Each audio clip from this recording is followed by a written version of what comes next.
এবার গরমকে পেছনে ফেলে ঝড়ের গতিতে এগিয়ে আসছে ভারী বৃষ্টি। গত কয়েকদিন ধরেই জ্বালাপোড়া গরম থাকলেও এবার কিন্তু বড়সড় দুর্যোগ ঘনিয়ে আসছে বাংলার বুকে। কিন্তু ঠিক কোন এলাকায় বড়সড় দুর্যোগ ঘনিয়ে আসবে এবং কোন দিকেই বা ভারী বৃষ্টি হবে তা নিয়ে এই ভিডিওতে আপনাদেরকে বিস্তারিতভাবে জানিয়ে দেব। আপনি ভিডিওটি অবশ্যই শেষ পর্যন্ত মনোযোগ সহকারে দেখবেন এবং আমাদের চ্যানেলটিকে সাবস্ক্রাইব করে পাশে থাকা বেল আইকনটিকে প্রেস করে রাখবেন। তো চলুন এক নজরে দেখে নেওয়া যাক গরম থেকে স্বস্তি কবে।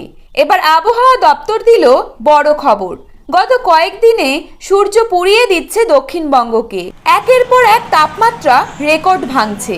উত্তরে কিছুটা বৃষ্টি চললেও দক্ষিণবঙ্গে রোদ মাথায় নিয়েই চলাফেরা। সোমবার থেকে বিপরীত ঘূর্ণাবর্ত তৈরি হলে জলীয় বাষ্পে ঢুকবে বাংলা, উড়িষ্যা ও ঝাড়খণ্ডে। এর জেরেই সোমবার থেকে উপকূলের আবহাওয়া পরিবর্তন হয়ে হালকা বৃষ্টির সম্ভাবনা রয়েছে মঙ্গলবার থেকে। এবার নির্ধারিত সময়ের আগেই ভারতে ঢুকতে পারে বর্ষা।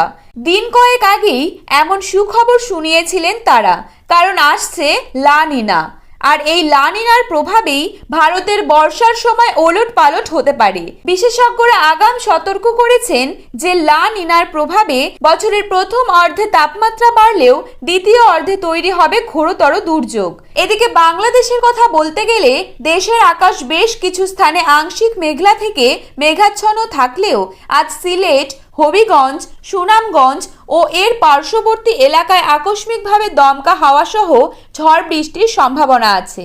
গত 24 ঘন্টায় দেশে সর্বাধিক বৃষ্টি রেকর্ড করা হয়েছে সিলেটে 13 মিলিমিটার।